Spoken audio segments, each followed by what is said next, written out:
Stock market ಭಾಳ ಬೀಳತೈತಿ. ಅದ್ರಾಗನು ಬೀಳಾಕ್ main ಕಾರಣ ನೋಡ್ರ ಎಫ್.ಐಸ್ ಮಾರ್ಕೆಟ್ನಾಗಿಂದ ಭಾಳ ಸೆಲ್ ಮಾಡಿ ಹೋಗಾತಾರ. ಬಟ್ ಇಂಥ ಪರಿಸ್ಥಿತಿದಾಗನು ಎಫ್.ಐಸ್ ಒಂದೊಂದು ಸ್ಟಾಕ್ನಾಗ ಅವ್ರದ್ದು ಹೋಲ್ಡಿಂಗ್ ಅನ್ನ ಇನ್ಕ್ರೀಸ್ ಮಾಡತ್ತಾರ. ಅದ ಕಾರಣ ಇವತ್ತಿನ ವಿಡಿಯೋನಾಗ ಅದ್ರ ಬಗ್ಗೆನ ಡೀಟೇಲ್ದಾಗ ತಿಳ್ಕೊಳ್ಳೋನು.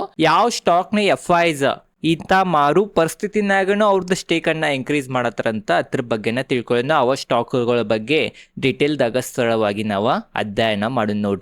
ನೋಡ್ರಿ ಈ ವಿಡಿಯೋ ಸ್ಟಾರ್ಟ್ ಮಾಡೋಕ್ಕಿಂತ ಮೊದಲ ಡಿಸ್ಕ್ಲೇಮರ್ ಕೊಟ್ಬಿಡ್ತೇನೆ. ನಾ ಸೆಬಿ ರಿಜಿಸ್ಟರ್ಡ್ ರಿಸರ್ಚ್ ಅನಲಿಸ್ಟ್ ಅಥವಾ ಫೈನಾನ್ಸ್ ಅಡ್ವೈಸರ್ ಇಲ್ಲ.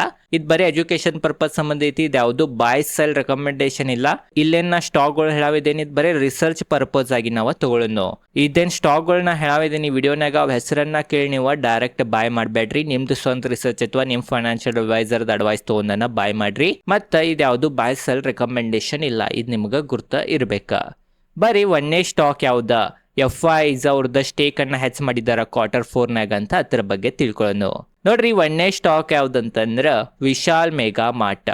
ಈ ಸ್ಟಾಕ್ನಾಗ ನೀವು ನೋಡ್ಬೋದ ಎಫ್.ಐಸ್ ಹೋದ್ ಕ್ವಾರ್ಟರ್ನಾಗ 15.52% ಇದ್ರ ಅವ್ರೀಗ ಇನ್ಕ್ರೀಸ್ ಮಾಡಿ 22%ಗಿಂತನೂ ಹೆಚ್ಚ ಆಗಿದಾರ. ಬಟ್ ಪ್ರಮೋಟರ್ಸ್ ನೋಡ್ಬೋದ ಹೋದ್ ಕ್ವಾರ್ಟರ್ನಾಗ 54%ಗಿಂತ ಹೆಚ್ಚಿದ್ರ ಅವ್ರ ಕಡಿಮೆ ಆಗಿ 40.12% ಆಗಿದಾರ. ಡಿಐಸ್ ಅನ್ನು ಸ್ಟೇಕ್ ಇನ್ಕ್ರೀಸ್ ಮಾಡಿದಾರ. ಡಿಐಸ್ 25.47% ಇದ್ರ ಹೋದ್ ಕ್ವಾರ್ಟರ್ನಾಗ ಈ ಕ್ವಾರ್ಟರ್ನಾಗ ನೋಡ್ಬೋದ 32.74% ಆಗಿದಾರ. ಅಂತಂದ್ರೆ ಡಿಐಸ್ ಮತ್ತೆ ಎಫ್.ಐಸ್ ವಿಶಾಲ್ ಮೆಗಾ ಮಾರ್ಟ್ ದ ಸ್ಟಾಕ್ನಾಗ ಬಹಳ ಅವ್ರದ ಸ್ಟೇಕ್ ಅನ್ನ ಇನ್ಕ್ರೀಸ್ ಮಾಡಿದಾರ ಈ ಒಂದ್ ಕ್ವಾರ್ಟರ್ನಾಗ, Q4 ಅಂತ ನಾವು ಅನ್ಬೋದ. ಬರೀ ಅದಕ್ಕೆ ಇನ್ಕ್ರೀಸ್ ಮಾಡಿದಾರ, ಅದರಿಂದ ಏನ್ ಕಾರಣಗಳು ಇರ್ಬೋದಂತ ಅದ್ರ ಬಗ್ಗೆ ಈಗ ತಿಳ್ಕೊಳ್ಳೋಣ. ನೋಡ್ರಿ ಫಸ್ಟ್ ನಾವು ವ್ಯಾಲ್ಯೂಯೇಷನ್ ನೋಡ್ಬೋದು. ನೀವು Vishal mega mart the current P 74.6 ಐತಿ. ಮೀಡಿಯನ್ ಪಿ ನೋಡ್ಬೋದು ನೀವು 5 ವರ್ಷದ 99.6 ಇತ್ತ. ಏನ್ 2025 ಆಗಸ್ಟ್ನಾಗ 139 ಪೀಕ್ ಟ್ರೇಡ್ ಆಗತ್ತಿತ್ತ. ಈಗ ನೋಡ್ಬೋದು 74 ಪೀಗ ಟ್ರೇಡ್ ಆಗತೈತಿ. ಅಂತಂದ್ರೆ ವ್ಯಾಲ್ಯೂಯೇಷನ್ ಮೊದ್ಲಿನ ವ್ಯಾಲ್ಯೂಯೇಷನ್ ಅನ್ನ ಕಂಪೇರ್ ಮಾಡ್ರೆ ಬಹಳ ಕಡಿಮೆ ಆಗೈತೆ ಅಂತ ನಾವು ಅನ್ಬೋದ. ಅದ್ರಾಗನು ಮೇನ್ ನಾವು ಈ ಕಂಪ್ನಿದ ಸೇಲ್ಸ್ ಗ್ರೋತ್ ಮತ್ತು ಉಳಿದಿದ್ದು ಬೇರೆ ಗ್ರೋತ್ ನೋಡ್ಬೋದು ನೀವು. Compounding sales growth TTM trailing 12 ಮಂತ್ಸ್ನಾಗ 21%ಗಿಂತ ಹೆಚ್ಚಿರೈತಿ. 3 ವರ್ಷನ 24%ಗಿಂತ ಹೆಚ್ಚಿರೈತ್ರಿ. 5 ವರ್ಷನಾಗ 15%ಗಿಂತ ಹೆಚ್ಚ ಇರೈತಿ.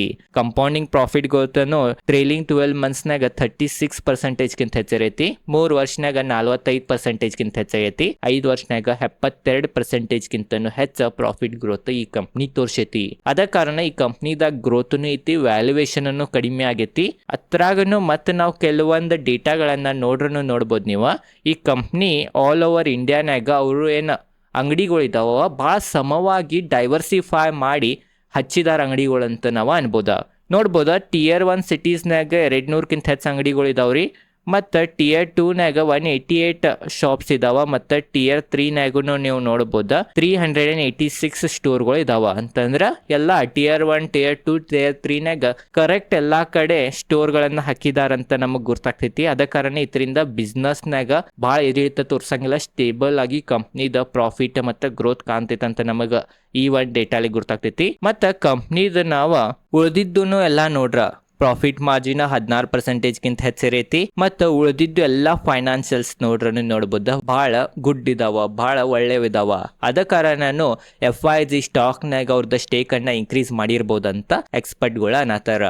ಆದ್ರೂ ಈ ಕಂಪ್ನಿದಾಗ ನೆಗೆಟಿವ್ ಪಾಯಿಂಟ್ ಏನಂತಂದ್ರೆ ಪ್ರಮೋಟರ್ಸ್ ಹೋಲ್ಡಿಂಗ್ ಭಾಳ ರ್ಯಾಪಿಡ್ಲಿ ಕಡಿಮೆ ಆಗತೈತಿ. ಇದನ್ನ ಒಂದು ಭಾಳ ದೊಡ್ಡ ನೆಗೆಟಿವ್ ಪಾಯಿಂಟ್ ಅನ್ಬೋದ. ಏನ್ ಕಂಪ್ನಿಯನ್ನ 2010-11 ಕಂಪ್ನಿದ ಪರಿಸ್ಥಿತಿ ಅಷ್ಟು ಸರಿ ಇಲ್ಲಾಗಿತ್ತಂತ್ರಿ.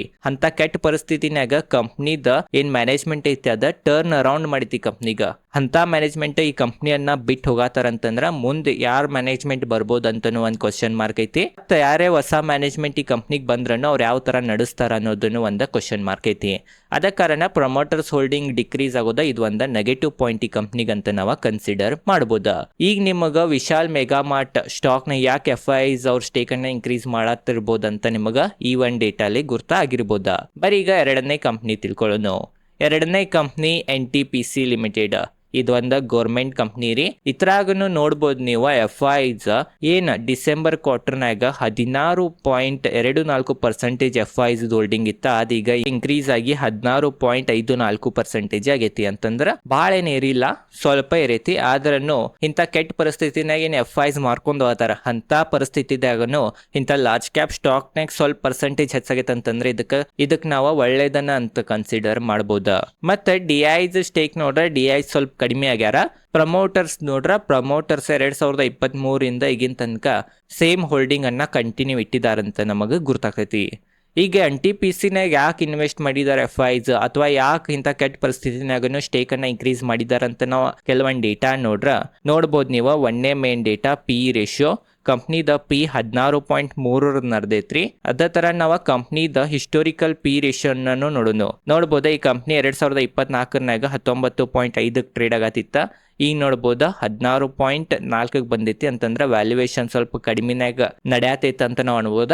ಬಹಳ ಕಡಿಮೆದಾಗನು ಅಂತ ನಾಕ್ ಬರಂಗಿಲ್ಲ. ಕಂಪ್ನಿದ್ ಮೀಡಿಯನ್ P 13 ಐತಿ. 13ಕ್ಕಿಂತ ಹೆಚ್ಚನ ಐತಂತಂದ್ರ ಬಹಳನು ಅಂಡರ್ ವ್ಯಾಲ್ಯೂಡ್ ಈ ಕಂಪ್ನಿ ಐತಂತ ಅನ್ನಕ ಬರಂಗಿಲ್ಲ. ಅದ್ರಾಗನು ಮೇನ್ ಏನಂತಂದ್ರೆ ಈ ಕಂಪ್ನಿದ ಪೇರ್ಸ್ ಗಳೇ ಕಂಪೇರ್ ಮಾಡ್ರೆ ನೋಡ್ಬೋದ. ಈ ಕಂಪ್ನಿದನ PE 16.34% ಐತ್ರಿ. ಉಳಿದಿದ್ದೇನ್ Adani green, JSW energy, NTPC green, NTPC limited, NHPC limited, NLC India ಮತ್ತು ಉಳಿದಿದ್ದು ಎಲ್ಲಾ ಕಂಪ್ನಿಗಳದ PE ನೋಡ್ಬೋದು ನೀವು ಹೆಚ್ಚನ ಐತ್ರಿ.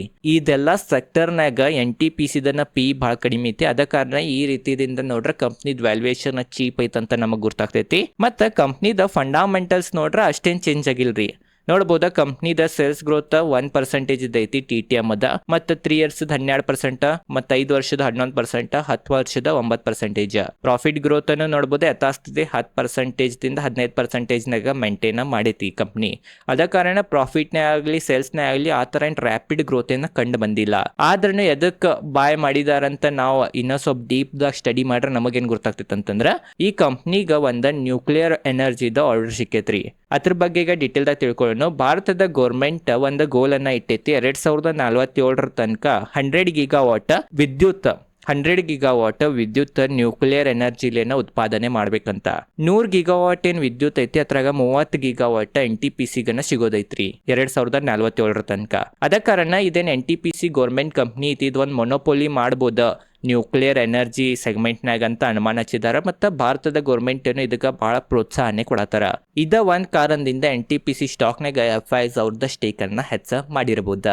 ಬರೀ ಈಗ ನಿಮಗೆ 2ನೇ ಕಂಪ್ನಿ ಬಗ್ಗೆನೂ ಗುರ್ತಾತ. ಈಗ 3ನೇ ಕಂಪ್ನಿ ಬಗ್ಗೆ ತಿಳ್ಕೊಳ್ಳೋಣ. 3ನೇ ಕಂಪ್ನಿದ ಹೆಸರು home first finance company India limited. ಇದ್ರಾಗನು ನೋಡಬಹುದು FIs ಹೋದ್ ಕ್ವಾರ್ಟರ್ನಾಗ 40.82% ಇದ್ರ ಅದೀಗ ಇನ್ಕ್ರೀಸ್ ಆಗಿ 45.72% ಆಗಿದಾರ. FIs ಬಹಳ ರ್ಯಾಪಿಡ್ಲಿ ವೀಕ್ಷಕರು ಇದ್ರಾಗ ಸ್ಟೇಕ್ ಅನ್ನ ಇನ್ಕ್ರೀಸ್ ಮಾಡಿದ್ದಾರೆ. ಇಂಥ ಕೆಟ್ಟ ಪರಿಸ್ಥಿತಿನಾಗ ಅನ್ಬೋದ. ಇದು ಒಂದು ಸ್ಮಾಲ್ ಕ್ಯಾಪ್ ಕಂಪ್ನಿ ಇದ್ರನು ಈ ತರ ಇನ್ಕ್ರೀಸ್ ಮಾಡಿದಾರ. ಮತ್ತೆ DIs ಅನ್ನು ನೋಡಬಹುದು ಸ್ವಲ್ಪ ಸ್ಟೇಕ್ ಐತಿ ಅದನ್ನ ಡಿಕ್ರೀಸ್ ಮಾಡಿದಾರ ಅಂತ ನಮಗೆ ಗೊತ್ತಾಗ್ತೈತಿ. ಪ್ರಮೋಟರ್ಸ್ ಅನ್ನು ಬಹಳ ವೀಕ್ಷಕರೇ ಒಮ್ಮೆ ಕಡಿಮೆ ಆಗಿದ್ದಾರೆ ಈ ಕಂಪ್ನಿದಾಗ. ಹೋದ್ ಕ್ವಾರ್ಟರ್ನಾಗ 12.35% ಇದ್ರೆ ಈ ಕ್ವಾರ್ಟರ್ನಾಗ 6.89% ಆಗಿದ್ದಾರೆ. ಅದ ಕಾರಣ ಇದು ಒಂದು ನೆಗೆಟಿವ್ ಪಾಯಿಂಟ್ ಅಂತ ಕನ್ಸಿಡರ್ ಮಾಡಬಹುದಾ. FIs ಬಟ್ ಬಹಳ ರ್ಯಾಪಿಡ್ಲಿ ಇದ್ರಾಗ ಅವ್ರದ ಸ್ಟೇಕ್ ಅನ್ನ ಹೆಚ್ಚ ಮಾಡಿದಾರ.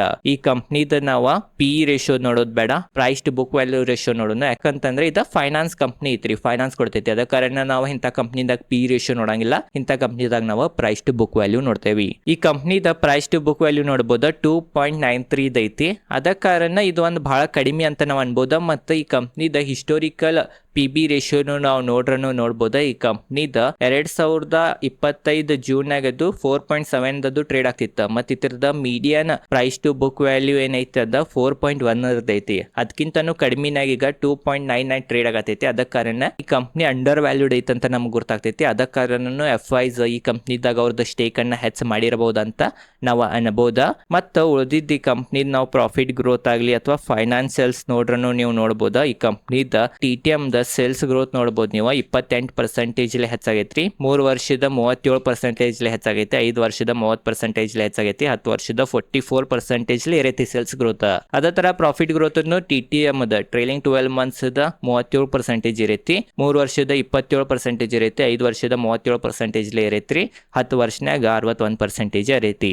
ಅದೇ ಕಾರಣ ಈ ಕಂಪ್ನಿದ ಸೇಲ್ಸ್ ಗ್ರೋತ್ ಮತ್ತು ಪ್ರಾಫಿಟ್ ಗ್ರೋತ್ ಬಹಳ ಚಲೋ ಇರಾತೈತಂತ ನಮಗ್ ಗೊತ್ತಾಗ್ತೈತಿ. ಅದ್ರಾಗನು ಮೇನ್ ಏನಂತಂದ್ರೆ ಈ ಕಂಪ್ನಿದ್ ವ್ಯಾಲ್ಯೂಯೇಷನ್ ಅನ್ನು ಚೀಪ್ ಐತಿ, ಅದ ಕಾರಣ FIs ಈ ತರ ಹೂಡಿಕೆ ಮಾಡ್ತಿರ್ಬೋದು ಅಂತ ನಮಗ್ ಅನಿಸ್ತೈತಿ. ಮತ್ ಈ ಕಂಪ್ನಿದ ಏನ್ ಮಾರ್ಕೆಟ್ ಕ್ಯಾಪ್ ಐತಿ ಅದು ಸಣ್ಣದೈತಿ, ಸ್ಮಾಲ್ ಕ್ಯಾಪ್ ಕಂಪ್ನಿ ಐತಿ, 11,786 ಕೋಟಿದ್ ಮಾರ್ಕೆಟ್ ಕ್ಯಾಪ್ ಐತಿ. ಅದ ಕಾರಣನು FIs ಹೂಡಿಕೆ ಮಾಡ್ತಿರ್ಬೋದು ಅಂತ ನನಗೆ ಅನಿಸ್ತೈತಿ. ಬಟ್ ಇತರ ನೆಗೆಟಿವ್ ಪಾಯಿಂಟ್ ಏನಂತಂದ್ರೆ ಪ್ರಮೋಟರ್ಸ್ 6.98% ಅಷ್ಟು ಉಳ್ದಾರ. ಇದು ಒಂದು ನೆಗೆಟಿವ್ ಪಾಯಿಂಟ್ ಅಂತ ನಾವು ಕನ್ಸಿಡರ್ ಮಾಡ್ಬೋದ. ಬರೀ ಈಗ 4ನೇ ಕಂಪ್ನಿ ಬಗ್ಗೆ ತಿಳ್ಕೊಳ್ಳೋಣ. ಮತ್ತು 4ನೇ ಕಂಪ್ನಿ MTAR ಟೆಕ್ನಾಲಜಿ ಲಿಮಿಟೆಡ್. ಇದ್ರಾಗ ನೀವು ನೋಡ್ಬೋದು ನೀವು FIs 12.24% ಇದ್ರ ಆದಿಗೇರಿ 17.31% ಆಗಿದ್ದಾರ. ಪ್ರಮೋಟರ್ಸ್ ಅವ್ರದ್ದು ಸ್ಟೇಕ್ ಅನ್ನ ಸ್ವಲ್ಪ ಕಡಿಮೆ ಮಾಡಿದಾರ, ಬಟ್ ಬಹಳ ಕಡಿಮೆ ಮಾಡಿದಾರ ಅಂತ ಅನ್ನಕ ಬರಂಗಿಲ್ಲ. DIs ನೋಡ್ಬೋದು ಅವ್ರದ್ದು ಸ್ಟೇಕ್ ಅನ್ನ ಸ್ವಲ್ಪ ಕಡಿಮೆ ಮಾಡಿದಾರ, ಬಟ್ FIs ಇನ್ಕ್ರೀಸ್ ಮಾಡಿದ್ದಾರೆ ಈ ಕಂಪ್ನಿದಾಗ. ಮತ್ತ ನಾವು ಈ ಕಂಪ್ನಿದ ಪಿ ರೇಷಿಯೋ ನೋಡ್ಬೋದು. ಈ ಕಂಪ್ನಿ ಪಿ ರೇಷಿಯೋ ಬಹಳ ಹೆಚ್ಚೈತಿ, 245 ಪಿ ರೇಷಿಯೋ ಐತಿ. ಅದ ಕಾರಣ ಇದನ್ನ ಅಂಡರ್ ವ್ಯಾಲ್ಯೂಡ್ ಇಲ್ಲ ಅಂತ ನಾವು ಅನ್ಬೋದ. ಪಿ ರೇಷಿಯೋ ಹೆಚ್ಚಿರಾಕ ನಾವು ಇನ್ನ ಸ್ವಲ್ಪ ಡೀಟೇಲ್ ದಾಗ ರಿಸರ್ಚ್ ಮಾಡ್ರೆ ನಮಗೇನ್ ಗೊತ್ತಾಗ್ತೈತೆ ಅಂತಂದ್ರೆ ಈ ಕಂಪ್ನಿದ ಮ್ಯಾನೇಜ್ಮೆಂಟ್ ಅವರ ಬಹಳ ಫ್ಯೂಚರ್ನಾಗ ಗ್ರೋತ್ ಆಗ್ಬೋದಂತ ಅನುಮಾನವನ್ನ ಹಚ್ಚಿದಾರ, ಫ್ಯೂಚರ್ ಔಟ್ಲುಕ್ ಅನ್ನ ಕೊಟ್ಟಿದಾರ. ಮತ್ತು ಈ ಕಂಪ್ನಿ ಕಡೆ ಆರ್ಡರ್ ಬುಕ್ನು ಬಹಳ ಐತಂತ ಅನುಮಾನ ಹಚ್ಚಿದಾರ. ಅದೆಷ್ಟು ಆಗ್ತೈತಿ ಫ್ಯೂಚರ್ನಾಗ, ಎಷ್ಟು ಈ ಕಂಪ್ನಿ ಬಿಸ್ನೆಸ್ ಮಾಡ್ತೈತಿ ಅದೇನು ಗೊತ್ತಿಲ್ಲ. ಬಟ್ ಕಂಪ್ನಿದೇನು ಹೇಳಿಕೆಗಳು ಇದ್ದಾವ ಅವು ಭಾಳ ದೊಡ್ಡ ಹೇಳಿಕೆಗಳು ಇದ್ದಾವ. ಅದ ಕಾರಣ ಮಾರ್ಕೆಟ್ ಇದನ್ನ ಆಲ್ರೆಡಿ ಡಿಸ್ಕೌಂಟ್ ಮಾಡಿ ಈ ತರ ಹೈ ವ್ಯಾಲ್ಯೂಯೇಷನ್ ಮ್ಯಾಗ ಟ್ರೇಡ್ ಮಾಡತೈತಿ ಅಂತ ನಮಗೆ ಗೊತ್ತಾಗ್ತೈತಿ. ಬಟ್ ಈ ತರ ಒಂದು ಡಿಸ್ಅಡ್ವಾಂಟೇಜ್ ಇರ್ತೈತ್ರಿ. ಏನ್ ಹೇಳಿದಾರ ಕಂಪ್ನಿ ಆ ಪ್ರಕಾರ ಬರ್ಲಿಲ್ಲ ಅಂತಂದ್ರ ಕಂಪ್ನಿ ಕುಸಿಯೋ ಸಂಭಾವನೆಯನ್ನು ಹೆಚ್ಚಿರ್ತೈತಿ. ಇದ್ರ ಬಗ್ಗೆನೂ ನಿಮಗೆ ಗೊತ್ತಿರ್ಬೇಕಾ. ಅದ ಕಾರಣ ಇದ್ರ ಪಿ ರೇಷಿಯೋ ಹೆಚ್ಚೈತಿ, ಯಾಕಂತಂದ್ರ ಕಂಪ್ನಿದವರ ಫ್ಯೂಚರ್ ಔಟ್ಲುಕ್ ಬಹಳ ಚಲೋ ಕೊಟ್ಟಿದ್ದಾರೆ. ಅದ ಕಾರಣ ಈ ತರ ವ್ಯಾಲ್ಯೂಯೇಷನ್ ಹೆಚ್ಚೈತಿ ಅಂತ ನಾವು ಅನ್ಬೋದ. ಮತ್ ನಾವ್ ಈ ಕಂಪ್ನಿದ ಗ್ರೋತ್ ನೋಡ್ಬೋದ. ಸೇಲ್ಸ್ ಗ್ರೋತ್ TTM ನಾಗ 18% ಇದೈತಿ, 3 ವರ್ಷನಾಗ 28% ಇದೈತಿ, 5 ವರ್ಷನಾಗ 26% ಇದೈತಿ, 10 ವರ್ಷನಾಗ 24% ಐತಿ. ಮತ್ತು ಪ್ರಾಫಿಟ್ ಗ್ರೋತನ್ನು ನೋಡ್ಬೋದ. ಅಷ್ಟ ಏನು ಸ್ಟೇಬಲ್ ಇಲ್ಲ, ಪ್ರಾಫಿಟ್ ಗ್ರೋತ್ ಏರಿಳಿತವನ್ನ ತೋರಿಸೈತಿ. ಆದ್ರೂ ಸಹ ಇದ್ರಾಗನು FIs ಅವ್ರದ್ದು ಸ್ಟೇಕ್ ಅನ್ನ ಇನ್ಕ್ರೀಸ್ ಮಾಡಿದಾರಂತ ನಮಗ ಗೊತ್ತಾಗ್ತೈತಿ. ಬರೀ ಈಗ ನೆಕ್ಸ್ಟ್ ಯಾವ್ದು ಕಂಪ್ನಿ ಐತಿ FIs ಅವ್ರ ಸ್ಟೇಕ್ ಅನ್ನ ಹೆಚ್ಚು ಮಾಡಿದಾರಂತ ಅದ್ರ ಬಗ್ಗೆ ತಿಳ್ಕೊಳ್ಳೋಣ. Next company Polycab India. ಇದ್ರಾಗ ನೋಡಬಹುದು FIs ಹೋದ್ ಕ್ವಾರ್ಟರ್ನಾಗ 14.82% ಇದ್ರೆ ಈ ಕ್ವಾರ್ಟರ್ನಾಗ 18.21% ಆಗಿದಾರ. FIs ಇದ್ರಾಗನು ಅವ್ರದ್ದು ಸ್ಟೇಕ್ ಅನ್ನ ಬಹಳ ಹೆಚ್ಚು ಮಾಡಿದಾರಿ. DIs ಸ್ಟೇಕ್ ಕಡಿಮೆ ಮಾಡಿದಾರ, ಪ್ರಮೋಟರ್ಸ್ ಯಥಾಸ್ಥಿತಿ ಉಳಿದಾರಂತ ನಮಗ ಗೊತ್ತಾಗ್ತೈತಿ. ಈ ಕಂಪ್ನಿದು ನಾವು ವ್ಯಾಲ್ಯೂಯೇಷನ್ ನೋಡ್ರ ಅಥವಾ ಪಿ ರೇಷಿಯೋ ನೋಡ್ಬೋದ 47.2 ಐತಿ. ಹಿಸ್ಟೋರಿಕಲ್ ನಾವು ಕಂಪ್ನಿದ ಪಿ ರೇಷಿಯೋನ ಕಂಪೇರ್ ಮಾಡ್ರಿ ಇತರದ ಮೀಡಿಯನ್ ಪಿ 45 ಐತಿ. ಈಗ 47 ಸಮೀಪದ್ದು ಟ್ರೇಡ್ ಮಾಡತೈತಿ. ಅಂತಂದ್ರೆ ಬಹಳ ಓವರ್ ವ್ಯಾಲ್ಯೂಡ್ ಇಲ್ಲ, ಅಂಡರ್ ವ್ಯಾಲ್ಯೂಡ್ ಇಲ್ಲ, ಸಮ ವ್ಯಾಲ್ಯೂಯೇಷನ್ ಐತ ಅಂತ ನಾವು ಅನ್ಬೋದ. ಕಂಪ್ನಿದ ಬಿಸ್ನೆಸ್ ಚಲೋ ಐತ್ರಿ. ಕಂಪ್ನಿ ಲಾರ್ಜ್ ಕ್ಯಾಪ್ ಕಂಪ್ನಿ ಐತೆ ಅನ್ಬೋದ. ಮಾರ್ಕೆಟ್ ಕ್ಯಾಪ್ ನೋಡ್ಬೋದು ನೀವು 1,24,000 ಕೋಟಿಗಿಂತ ಹೆಚ್ಚು ಮಾರ್ಕೆಟ್ ಕ್ಯಾಪ್ ಐತಿ. ಕಂಪ್ನಿದ ನಾವು ಗ್ರೋತ್ ನೋಡ್ರೆ ಸೇಲ್ಸ್ ಗ್ರೋತ್ ನೋಡ್ಬೋದ, ಮತ್ತು ಉಳಿದಿದ್ದ ಪ್ರಾಫಿಟ್ ಗ್ರೋತ್ ಅದನ್ನು ನೋಡ್ಬೋದು. ಅದು ಸ್ಟೇಬಲ್ ಮತ್ತು ಕನ್ಸಿಸ್ಟೆನ್ಸಿವ್ ಆಗಿ ತೋರ್ಸೈತಿ. ಅದ ಕಾರಣ FIs ಇತರ ಹೂಡಿಕೆ ಮಾಡಿರ್ಬೋದಂತ ಅನಿಸ್ತೈತಿ ನಮಗ. ಓವರ್ ಆಲ್ ಇದೇ ಇತ್ತ ಈ ವಿಡಿಯೋನಾಗ ನಿಮಗೆ ಪ್ರಮುಖವಾಗಿನ 5 ಕಂಪ್ನಿಗಳದ್ದು ಅನಾಲಿಸಿಸ್ ಮಾಡಿ ತಿಳಿಸಿನಿ. ಮತ್ತೆ FIs ಯಾವ್ಯಾವ ಕಂಪ್ನಿದಾಗ ಎಷ್ಟೆಷ್ಟು % ಸ್ಟೇಕ್ ಹೆಚ್ಚು ಮಾಡಿದ್ದಾರೆ ಅಂತ ನಿಮಗೆ ತಿಳ್ಕೊಳ್ಳೋದಿದ್ರ ಈಗ ನಿಮ್ದು ಸ್ಕ್ರೀನ್ ಮ್ಯಾಗ ಒಂದು ಚಾರ್ಟ್ ಬರ್ತಿರ್ಬೋದ. ಈ ಚಾರ್ಟ್ನಾಗ ನೀವು ಡೀಟೇಲ್ದಾಗ ನೋಡ್ಬೋದು, ಅಥವಾ ಈ ಚಾರ್ಟ್ ನೀವು ಸ್ಕ್ರೀನ್ಶಾಟ್ ಹೊಡೆದ್ರಿ ಯಾವ್ಯಾವ ಕಂಪ್ನಿದಾಗ ಎಷ್ಟೆಷ್ಟು % ಸ್ಟೇಕ್ ಅನ್ನ ಇನ್ಕ್ರೀಸ್ ಮಾಡಿದಾರಂತ ನೋಡ್ರಿ. ಮತ್ತು ಈ ಕಂಪ್ನಿಗಳನ್ಯಾಗ ಸ್ಟೇಕ್ ಇನ್ಕ್ರೀಸ್ ಮಾಡೋ ಹಿಂದೆ ಮೇನ್ ಕಾರಣಗಳೇನಿರ್ಬೋದಂತ ಅದ್ರ ಬಗ್ಗೆನೂ ಡೀಟೇಲ್ದಾಗ ಸ್ಟಡಿ ಮಾಡ್ರಿ. ಓವರ್ ಆಲ್ ಇದೈತಿ ಇವತ್ತಿನ ಈ ವಿಡಿಯೋ ಚಲೋ ಅನ್ಸ್ಲೋ ಲೈಕ್ ಮಾಡ್ರಿ. ಈ ವಿಡಿಯೋನ ನೋಡಿ ಫೋಮೋ ಇದ್ರಾಗ ಯಾವ್ದು ಸ್ಟಾಕ್ ಅನ್ನ ಬಾಯ್ ಮಾಡಬೇಡ್ರಿ. ನಿಮ್ದು ಸ್ವಂತ ರಿಸರ್ಚ್ ಮಾಡಿ ಹೂಡಿಕೆ ಮಾಡ್ರಿ. FIs ಅವ್ರದ್ದು ಲೆಕ್ಕ ಹಚ್ಚಿ ಬಾಯ್ ಮಾಡಿರ್ತಾರ. ಅವ್ರದ್ದು ಲೆಕ್ಕನ ಬೇರೆ ಇರ್ತೈತಿ, ನಿಮ್ ಲೆಕ್ಕನ ಬೇರೆ ಇರ್ತೈತಿ. ಅವ್ರದ್ದು ಲೆಕ್ಕದ ಪ್ರಕಾರ ನೀವೇನ್ರೆ ಬಾಯ್ ಮಾಡ್ರೆ ನಿಮಗ ಬಹಳ ದೊಡ್ಡ ನಷ್ಟನೂ ಆಗ್ಬೋದ. ಅದ ಕಾರಣ ನಿಮಗ್ ಗೊತ್ತಿದ್ದಿದ್ದ ನೀವು ರಿಸರ್ಚ್ ಮಾಡಿದ್ದ ಅಂತ ಕಂಪ್ನಿಗಳನ್ನಾಗನ ಹೂಡಿಕೆ ಮಾಡ್ರಿ. ಈ ತರ FIs ತೊಳತಾರ, DIs ತೊಳತಾರ ಅಂತ ಹೂಡಿಕೆ ಮಾಡಿ ಹಣ ಆಗ್ತಿದ್ದು ಅಂತಂದ್ರ ಬಹಳ ಜನರ ಇದ ಚಾರ್ಟ್ ಅನ್ನ ಫಾಲೋ ಮಾಡಿ ಹೂಡಿಕೆ ಮಾಡಿ ಕೋಟ್ಯಾಂತರ ರೂಪಾಯಿ ಗಳಿಸಬಹುದಿತ್ತ. ಬಟ್ ಆ ತರ ಆಗಂಗಿಲ್ಲ, ಇದು ನಿಮಗ್ ಗೊತ್ತಿರ್ಬೇಕ. ಇದು ಬರೇ ಒಂದ ರಿಸರ್ಚ್ ಪರ್ಪಸ್ ಆಗಿ ನಾ ಈ ವಿಡಿಯೋ ಮಾಡೇನಿ. ಇದೈತಿ ಇವತ್ತಿನ ಈ ವಿಡಿಯೋ ಚಲೋ ಲೈಕ್ ಮಾಡಿ. ಇದೇ ತರ ಸ್ಟಾಕ್ ಮಾರ್ಕೆಟ್ ರಿಲೇಟೆಡ್ ಕನ್ನಡದ ವಿಡಿಯೋ ಮಾಡ್ತಿರ್ತೇನೆ. ಕಮೆಂಟ್ದಾಗ ವಿಡಿಯೋ ಹೆಂಗ ಅನ್ಸಿತ್ತು ಅಂತ ಕಮೆಂಟ್ ಮಾಡ್ರಿ, ಅಥವಾ ಥ್ಯಾಂಕ್ ಯು ಅಂತ ಕಮೆಂಟ್ ಮಾಡ್ರಿ. ಧನ್ಯವಾದಗಳು.